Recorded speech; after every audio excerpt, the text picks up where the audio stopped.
și că acolo au fost trimiși medici. În plus, le cere tuturor celor din sistemul medical să înțeleagă că nu mai lucrează în condiții normale. Nu sunt de acord cu absolut tot ce se spune, deci acolo suntem în discuții de mult timp cu ei. Avem, bineînțeles, am sprijinit, am detașat oameni, am făcut tot posibilul ca să sprijinim efortul lor și continuăm acest lucru. Nu avem cum să invocăm modul de lucru normal de zi cu zi.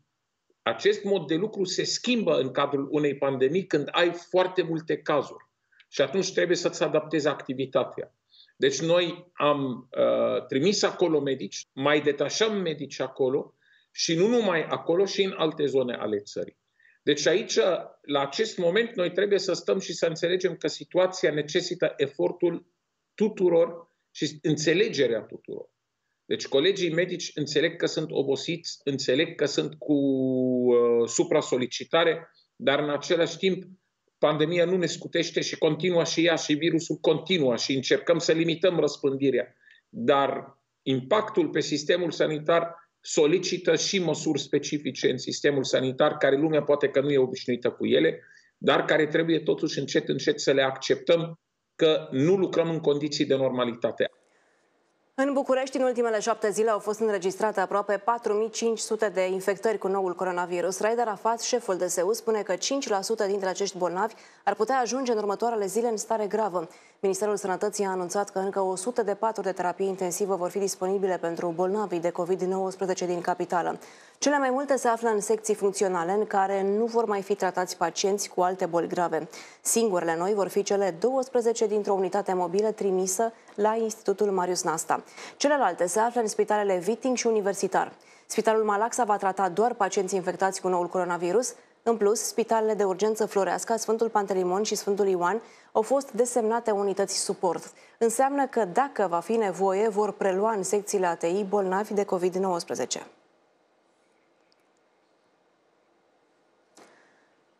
Cluj-Napoca este al doilea mare oraș din România care intră în scenariul roșu. Restricțiile se aplică de mâine, după ce coeficientul de infectare a trecut de 3. Probleme sunt, de fapt, în tot județul Cluj. Ieri au fost raportate 228 de noi îmbolnăviri. Prefectura are o explicație. Spune că în Cluj se fac cele mai multe teste din întreaga țară, deci ar fi oarecum normal ca numărul celor cu rezultate pozitive să fie mai mare decât în alte județe. Detalii aflăm chiar acum de la jurnalistul Digi24, Măriuța Pop. Bună dimineața, Măriuța! Bună dimineața! Încă bun găsit, doamnelor și domnilor! În municipiul Cluj-Napoca avem o rată de infectare de 3,36 la 1000 de locuitori. În județul Cluj avem o rată de infectare de 2,52 la 1000, așadar ne apropiem cu întreg județul de scenariul roșu. Începând de mâine, de la noapte mai exact, ora 00, municipiul Cluj-Napoca intră în scenariul roșu. Asta înseamnă că se închid toate școlile și barurile, dar și restaurantele și de asemenea sălile de jocuri de noroc. Între ora 7 dimineața și 9 dimineața, cetățenii vor primi mesaje RoAlert cu noile măsuri de protecție și anume cea mai importantă mască obligatorie în spațiile deschise. În ultimele 24 de ore, în județul Cluj am avut 228 de cazuri noi de COVID-19, însă autoritățile au o explicație pentru acest lucru. Spun că de la începutul pandemiei, în Cluj-Napoca s-au efectuat cele mai multe teste din țară după capitală. În fiecare zi în București se fac aproximativ 8.000 de teste, iar la noi 2.500 de teste, dintre care 1.000 la cerere în unul dintre cele 8 teste de testare din Cluj-Napoca, 4 la stat și 4 la privat. Astfel ar fi o explicație pentru care avem atât de multe cazuri zilnic. Dacă este să facem o comparație cu județul Argeș, dat ca exemplu pentru rata mică de infectare, însă acolo, spun autoritățile, se efectuează doar 400 de teste și astfel numărul de infectați ar fi mult mai mare. Măriuța, mulțumim. 26 de angajați ai Spitalului Elias din București sunt infectați cu noul coronavirus, iar alții 64 așteaptă rezultatele testelor. Conducerea a anunțat aseară că a suspendat internările în secția de neurologie, unde 11 membri ai personalului medical s-au îmbolnăvit. Pacienții vor fi tratați în continuare sau transferați în alte spitale din București în funcție de starea lor de sănătate. Măsura se aplică pentru următoarele 2 săptămâni. De asemenea, a fost limitată activitatea secției chirurgicale și a unității de îngrijiri postoperatorii până pe 26 octombrie. Operațiile care nu sunt urgente vor fi reprogramate.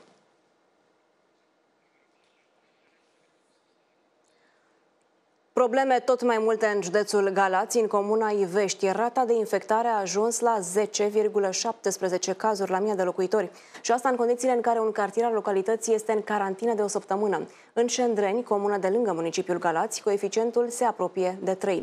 Aflăm mai multe informații de la jurnalistul Digi24, Dana Costache. Ești în direct, Dana, te urmărim. Bun găsit tuturor! Comuna Ivești este localitatea cu cea mai mare rată de infectare. A depășit 10 infectări la 1000 de locuitori, iar un cartier de aici se află de mai bine de o săptămână în carantină.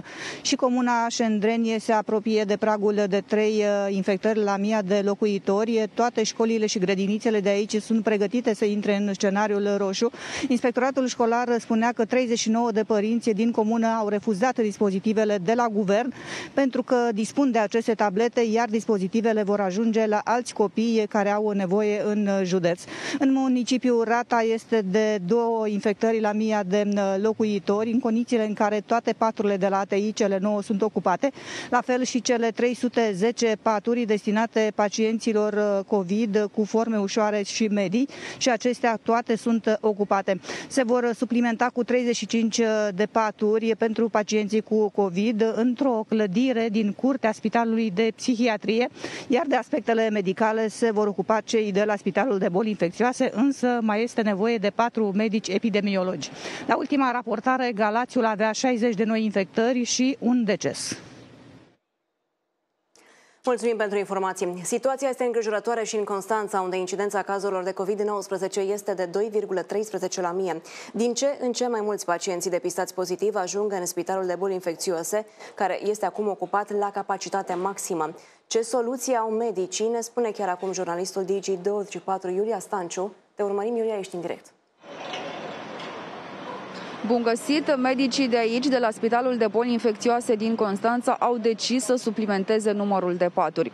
În acest moment sunt internate 123 de persoane, dar capacitatea maximă a spitalului este de 120 de locuri. Este pentru a 3-a oară de la debutul pandemiei când medicii sunt nevoiți să suplimenteze numărul de paturi. Și Spitalul Militar Modular din Constanța este din ce în ce mai solicitat. La această oră sunt internate 49 de persoane, iar capacitatea maximă a spitalului este de 56 de locuri. În total, la nivelul județului Constanța, în spitalele COVID și suport COVID, sunt internate în acest moment 451 de persoane. În Gorj, orașul Novaci intră în scenariul roșu. Ca și în București și Cluj-Napoca, elevii vor face cursuri doar online, iar barurile, restaurantele și sălile de jocuri de noroc vor fi închise. Cu informații ni se alătură jurnalistul Digi24, Ana Maria Young. Ana Maria, ești în direct. Bună dimineața! În urma unei analize asupra numărului de îmbolnăviri din ultimele 14 zile, membrii Comitetului Județean de Urgență Gorj au decis că orașul Novaci să intre în scenariul roșu. Aici rata de îmbolnăvire a ajuns la 3,52 la 1000 de locuitori. Așadar, de astăzi, 21 octombrie, toți elevii vor învăța de acasă, toate barurile, restaurantele, cafenelele, dar și sălile de jocuri de noroc vor fi închise, iar masca de protecție devine obligatorie pentru toate persoanele cu vârsta mai mare de 5 ani în incinta tuturor spațiilor publice deschise. Și în municipiul Târgu Jiu, rata de îmbolnăvire a crescut, a ajuns la 1,52 la 1000 de locuitori, astfel că și aici au fost impuse noi măsuri. Barurile, cafenelele, teatrele și cinemaurile, dar și sălile de jocuri de noroc mai pot primi clienți până la 30% din capacitatea de care dispun în intervalul orar 6-23. Ambele măsuri sunt valabile până pe data de 3 noiembrie. Ana Maria, mulțumim. Masca de protecție este obligatorie pentru toți în orice spațiu public în București, în timp ce unii spun că o purtau oricum, alții refuză sau o poartă în continuare sub nas. Iar polițiștii care ar trebui să vegheze la respectarea acestei măsuri au cam lipsit pe străzile orașului în prima zi a scenariului roșu. Masca de protecție a devenit obligatorie în toate spațiile deschise din capitală. Asta înseamnă că oricând ieșim din casă sau din mașină trebuie să avem la noi o mască de protecție. Mergem să întrebăm oamenii dacă se vor conforma. Încă de la primele ore ale dimineții, polițiștii au venit în zona pieței Rahova să se asigure că toată lumea poartă mască. Nu purtați masca de protecție. Păstrați distanțarea fizică pentru sănătatea dumneavoastră. Când oamenii legii nu sunt atenți, masca este opțională sau purtată sub nas. Unde vă e masca? Aici purtați-o aici. Păi știți că puteți... Nu e aglomerație, nu e. Trebuie peste tot acum. Știu, nu mai trebuie peste tot. Nu e aglomerat. De ce nu purtați și pe nas? Pentru că nu respir bine prin ea. Scuzați-mă. Am de la doctor, nu pot să port mască. Și la piața Obor a fost foarte aglomerat la orele prânzului. Cei mai mulți poartă mască de frică să nu fie amendați. Alții nici nu știu de ce o poartă. Nu știu nimic pentru că nu mă uit la televizor. De unde știți că trebuie să o purtați? Am văzut că poartă lumea, port și eu. Dar trebuie să mănânc întâi merdeleaua și după aia. În centrul Bucureștiului, la Unirii, câțiva oameni purtau masca sub nas. O pun corect la vederea camerei de filmat. Da. Știți că acum puteți fi amendat dacă nu o purtați pe stradă. Da, am avut-o până acum. Deci nu numai ce și pe... Da? Așa ar trebui purtată. O puneți acum? Da. Mulți bucureșteni respectă însă măsura impusă de autorități. Sunt responsabilă pentru mine și pentru cei din familie. Ar trebui amendați. Noastră purtați peste tot. Peste tot. Pe lângă măsura purtării măștii în spațiile deschise, toate orele au fost mutate în mediul online. Asta a dus la un trafic mult mai liber pe toate arterele din capitală.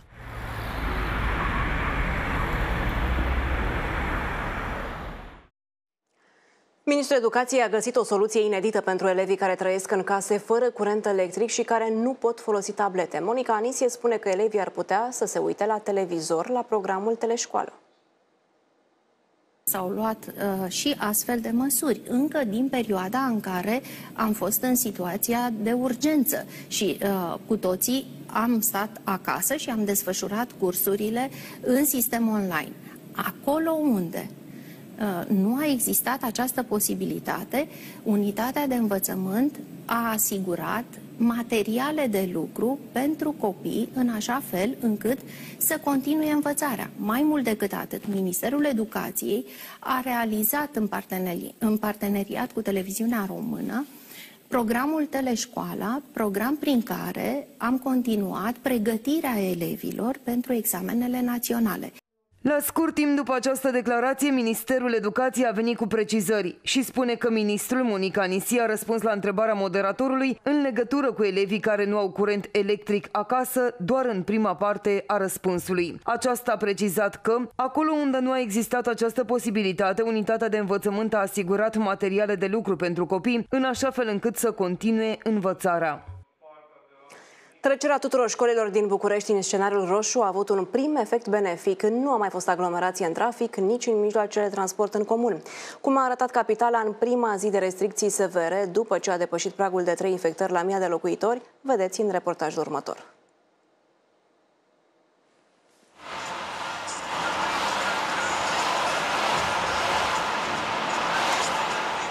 Bucureștiul, proaspăt înroșit pe harta pandemiei, și-a lăsat copiii să învețe acasă și s-a trezit cu destule străzi mult prea aerisite pentru o zi de marți. Efectul zăvorului de pe școli s-a resimțit și la metrou. Pe tronsonul Pipera n-a mai fost aglomerația de altă dată. La 8 și ceva, de exemplu, în stația Piața Victoriei, peisajul a fost acesta.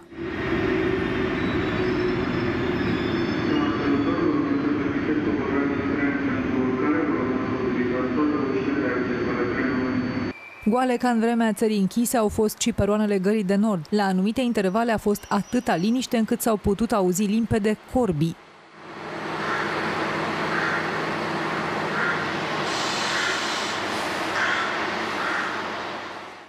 Din capitala roșie n-au dispărut însă șueta, fumul de mici și zgomotul pietrelor de rami. Pe la 10 trecute, 4 amici gândesc aritmetica jocului, dezbat matematica pandemiei și așează semne de întrebare spre bilanțul zilei și numărul real al celor domiciliați în oraș.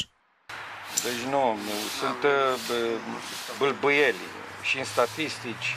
Întâi să analizeze populația Bucureștiului și pe aia stăm de vorbă.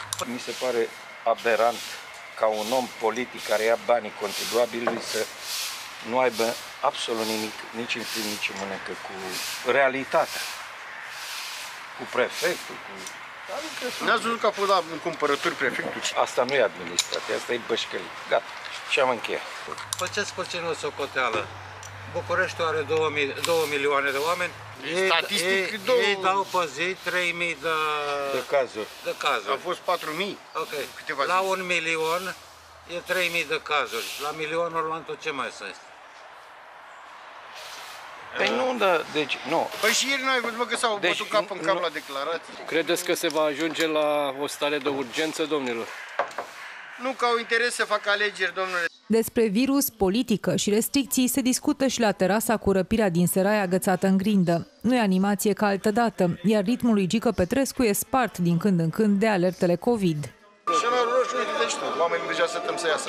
Toate că noi avem terasă și suntem deschiși. Nu mai vin la ora asta, fii atent. Ce se aude? Ce se aude? Alarma. O înțelegi? Asta au venit, uite, deci alertă de urgență. Atențiune, bam, bam, am trecut de 3 la 1000. Vezi, deci asta sunt în timp real. Oamenii se sperie, frate. La nivel de prefectură, de râsul lume, de Caragia, nu știu, oameni neaveniți, îi numesc în funcții, provin din cele 4 milioane de comuniști. Haideți, peste noapte devenim brătieni, devenim Titel Petrescu și așa mai departe. În vremea asta, polițiștii locali le aplică avertismente celor fără mască, iar câteva locuri de joacă murdare sunt curățate grăbit cu jet de apă. Bucureștiul încearcă să reziste și să-și vadă de drum. Pe poza lui Nicușor Dan de la Unirii, colț cu Lipscan, cineva a scris Super Strong și diverse. La balconul primăriei Mari nu e însă nimeni. A stat chiar și ceasul public ce l-a urit. S-a blocat la 4:05. Viitorul nu-l mai poți afla nici dacă îi plătești tonomatului cu palmă din Cismigiu. S-a defectat și el.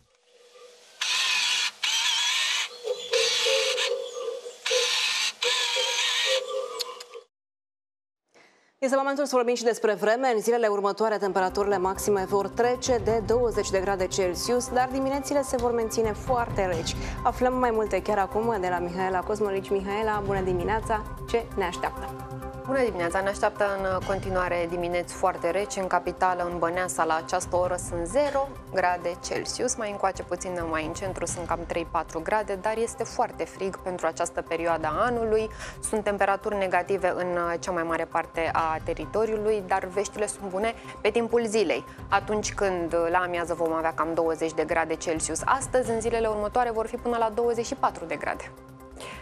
Vremea va fi însorită astăzi în cea mai mare parte a țării. Temperaturile vor fi cuprinse între 13 grade în depresiuni și 20 de grade prin sudul teritoriului. Vântul va sufla slab și moderat, va avea unele intensificări la munte, în special pe creste, dar pe arii restrânse și în regiunile vestice și în cele estice.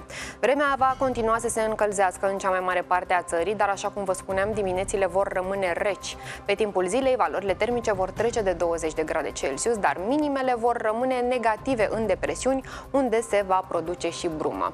Ploile vor lipsi până vineri seara, atunci când vor apărea în regiunile nord-vestice. Sâmbătă acestea vor cuprinde toată jumătatea de nord a țării, tot acolo temperaturile vor scădea ușor. În capitală, la această oră, v-am spus, în 0 grade Celsius. Pe parcursul zilei vom avea parte de valori termice apropiate de cele normale. Maxima se va opri la 19 grade, iar vântul va sufla slab până la moderat. Atât pentru moment despre vreme, rămâneți cu noi. Mihaela, îți mulțumim. Continuăm nici matinalul. Poliția Capitală i-a venit aseară cu explicații despre schimbarea din funcția șefului Poliției Centrului Vechi. Activitatea tuturor agenților din secția pe care acesta o conducea este verificată. Motivul ar fi modul în care a fost gestionată o situație de săptămâna trecută, atunci când ar fi avut loc o intervenție, citez, reactivă, nu preventivă. Cel mai probabil, Poliția Capitalei se referă la imaginile care au apărut pe rețelele de socializare. Administratorul unei terase la care clienții erau înghesuiți la mese și în picioare a fost amendat. Fostul șef al secției din Centrul Vechi susține că a fost schimbat din funcție în ciuda faptului că a obținut performanțe. Adevăratul motiv ar fi fost că a refuzat să depună poliția la picioarele unor patroni. Mii de bucureșteni sunt obligați să caute rute alternative de transport. Tramvaiul 41, care circulă de la un capăt la altul al capitalei, este suspendat. Nu va merge timp de 5 zile din cauza unor lucrări la o stație de metrou. Care este situația la această oră, ne spune jurnalistul Digi24, Bianca Firezar. Ești în direct, Bianca, te urmărim. Bună dimineața! Ne aflăm în stația Cângaș, care în mod normal este una dintre cele mai aglomerate de pe traseul liniei 41. Pe refugiu nu este nimeni și asta pentru că oamenii au aflat puțin mai târziu, cei drept, pentru că noi când am ajuns erau încă oameni nedumeriți care așteptau să vină tramvaiul și au aflat că nu va mai circula timp de 5 zile.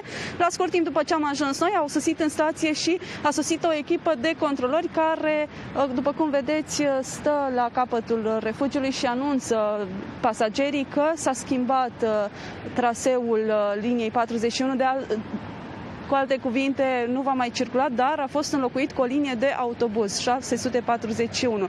Mii de bucureșteni circulă pe această rută care leagă nordul capitalei de vestul capitalei. Este o linie foarte rapidă. Va fi întreruptă circulația timp de 5 zile din cauza unor lucrări la pasajul pietonal de la stația de metrou Parcul Drumul Taberei. 5 zile este programată să dureze această lucrare, dar există posibilitatea să se prelungească termenul. Vă spuneam că, între timp, Societatea de Transport București a asigurat călătorilor o linie alternativă de transport. Este vorba de linia de autobuz 641 și din ce am văzut noi până acum, pentru că suntem de ceva timp în zonă, circulă destul de des, nu pare să fie aglomerat, dar în cazul în care va fi nevoie, Societatea de Transport București a precizat faptul că va suplimenta numărul autobuzelor care vor circula pe această linie. Mianca, îți mulțumim. O mașină arsă în parcarea unui cartier din Cluj-Napoca. Pe imaginile trimise de un telespectator se vede cum flăcările au depășit la un moment dat 4 metri înălțime. Nici o persoană nu a fost rănită, iar pompierii au stins incendiul înainte să cuprindă și alte vehicule din parcare.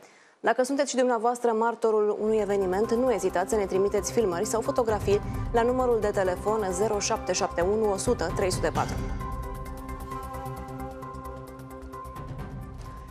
Un șofer care conducea cu viteză mare s-a răsturnat cu mașina în timp ce făcea o depășire în curbă. Accidentul a avut loc pe un drum județean din Bistrița, Năsăud, și a fost înregistrat de camera de bord a vehiculului depășit. În imaginile devenite virale se poate vedea momentul în care o mașină trece în mare viteză peste linia continuă, în timp ce din față venea un alt automobil. Șoferul pierde controlul volanului și derapează pe carosabilul umed, după care se răstoarnă în șanț. Din autoturismul grav avariat iese fum, dar șoferul iese singur din mașină. Nu a fost rănit, dar polițiștii l-au identificat și i-au făcut dosar penal.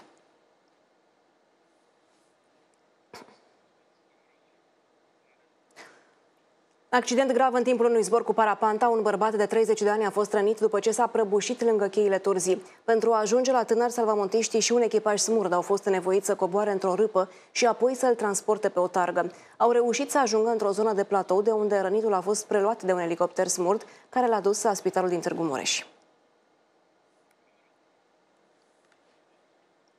Cu un invitat din domeniul medical, vă aștept după o foarte scurtă pauză. Revin și cu alte subiecte imediat. Rămâneți pe Digi24. Pacienții cronici cu afecțiuni ale inimii sunt sfătuiți să respecte schemele de tratament în sezonul rece. În această perioadă pot apărea complicații din cauza expunerii la frig. Cum trebuie schimbat modul de viață și cât de expuși sunt acești pacienți în fața noului coronavirus, ne spune chiar acum doamna dr. Carmen Gherghinescu, medic primar cardiologie. Bună dimineața! Bună dimineața! Cum ar trebui să își modifice stilul de viață în sezonul rece pacienții cu afecțiuni cardiovasculare?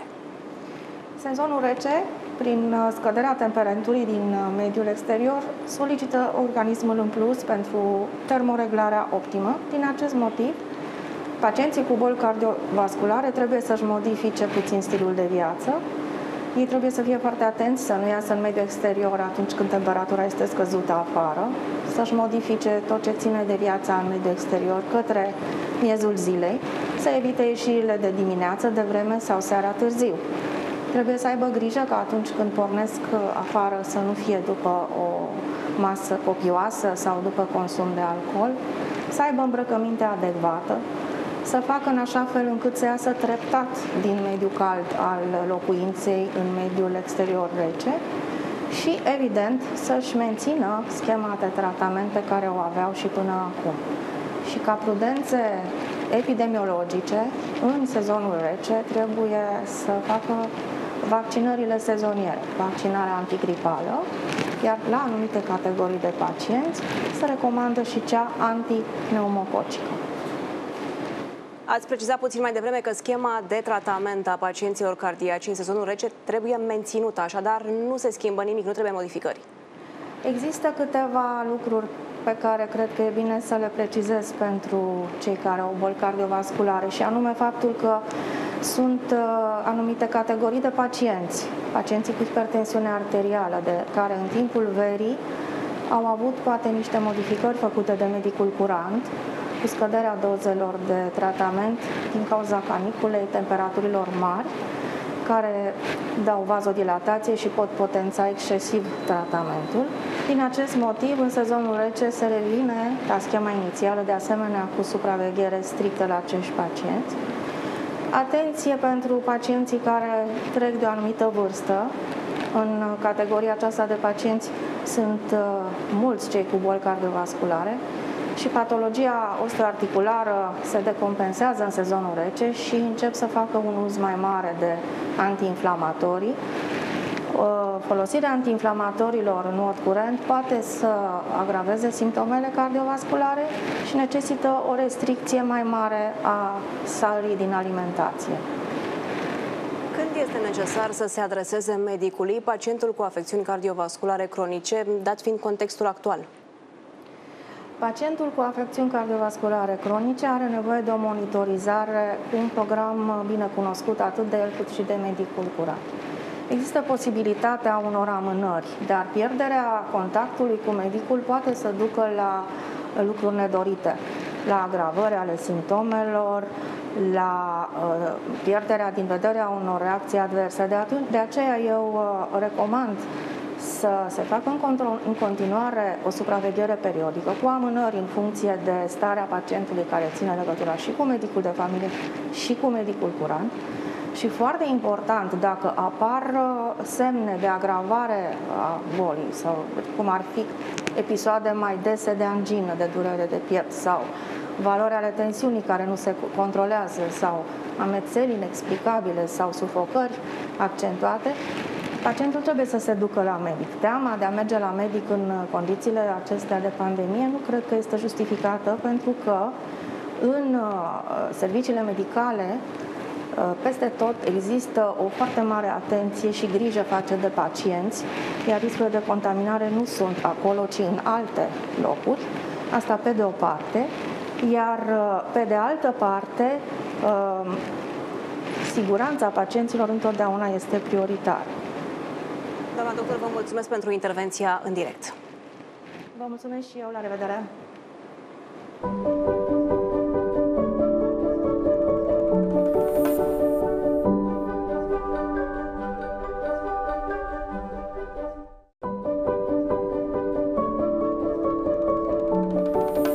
Această rubrică v-a fost oferită de Sanador. 870 de localități din România au coeficienții de infectare peste 1,5 și este limita de la care încep să fie impuse noi restricții. 37 de orașe, printre care capitala, Cluj-Napoca, Târgu Mureș și Craiova, au depășit coeficientul 3. Avem 615 localități care au incidență între 1,5 și 3 la 1000. 255 de localități care au depășit incidența de 3 la 1000 pe locuitor. Că municipii, avem 44 de municipii care sunt între 1,5 la 1000 și 3 la 1000. Avem 50 de orașe care sunt între 1,5 și 3 la 1000. Avem 22 de municipii care sunt peste 3 la 1000. Avem 15 orașe care sunt peste 3 la 1000. Iar din municipiile importante vă enumăr acum: București, Cluj, Alba Iulia, Bacău, Cluj-Napoca, Reșiță, Sfântul Gheorghe, Craiova, Miercurea Ciuc, Târgu Mureș, Zalău, Alexandria, Râmnu cu Vâlcea, toate au depășit 3 la 1000. De aici vine presiunea. Creșterea cifrei duce la creșterea cifrei în terapie intensivă. Sperăm că măsurile care s-au luat recent, dacă sunt respectate, să ducă la sistarea creșterii, cel puțin să ne oprim la un platou, să începem să mergem către o curbă descendentă. Deci matinal continuă cu știrile din sport. Le urmărim împreună chiar acum.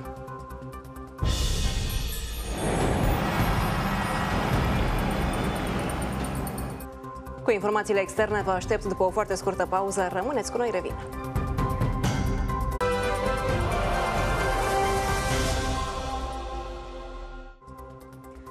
O femeie a decedat din cauza noului coronavirus la bordul unui avion în Statele Unite. Femeia ar fi avut mai multe probleme de sănătate, iar după ce a urcat în aeronavă a acuzat dificultăți de respirație.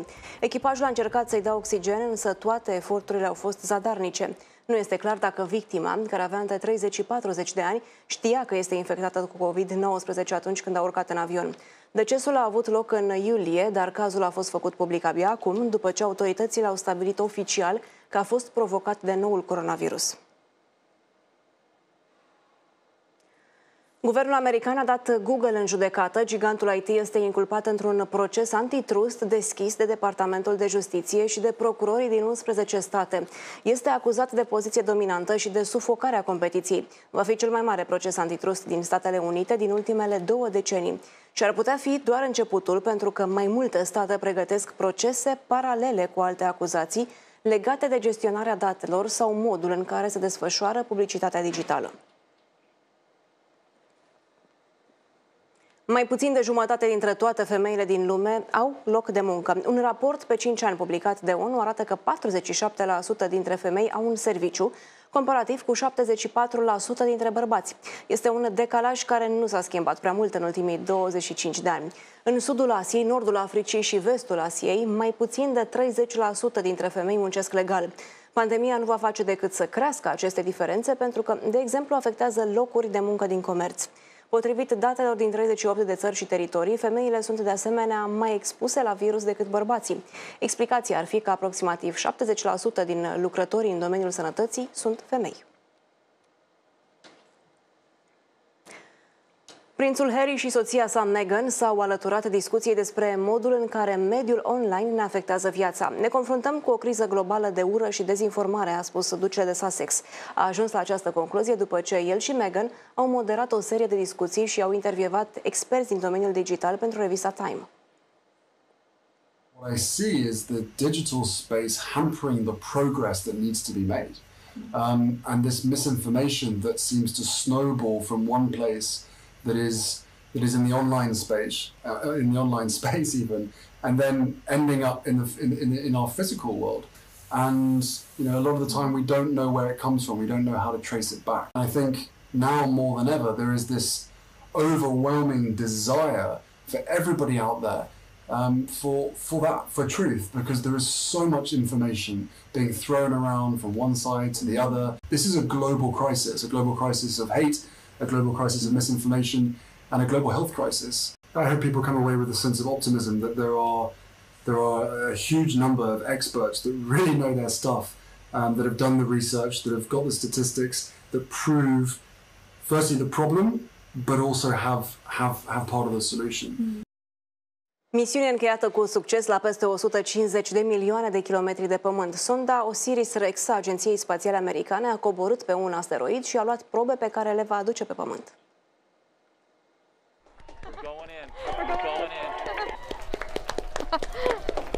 Touchdown declared. All right.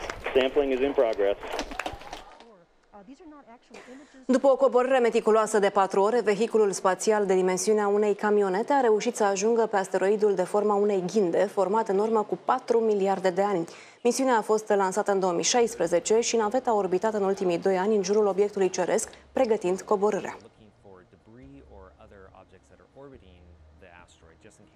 Accidentele la raliu sunt frecvente, însă imaginile pe care le veți urmări în continuare sunt cu siguranță rare. Vin din Rusia, unde numai puțin de 5 mașini au făcut accident în același loc în timpul unei curse. Iată!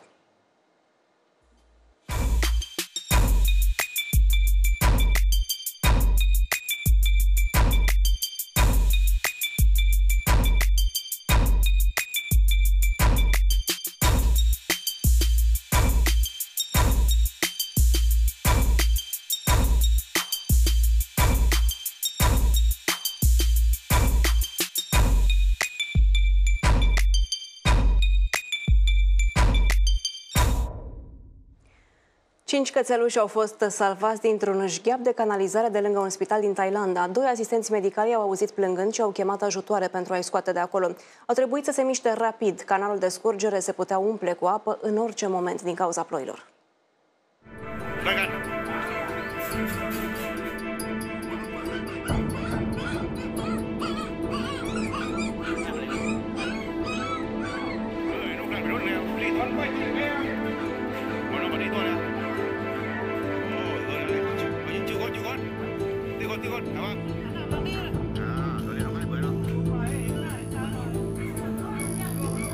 Síguemelo, hijo. Oamenii care așteptau într-o gară din capitala Australiei s-au trezit cu un vizitator neașteptat printre ei. Un cangur și-a făcut apariția pe peron, dar nu căuta să plece în călătorie, ci era pur și simplu rătăcit. Mamiferul a trecut repede prin gară și s-a făcut nevăzut.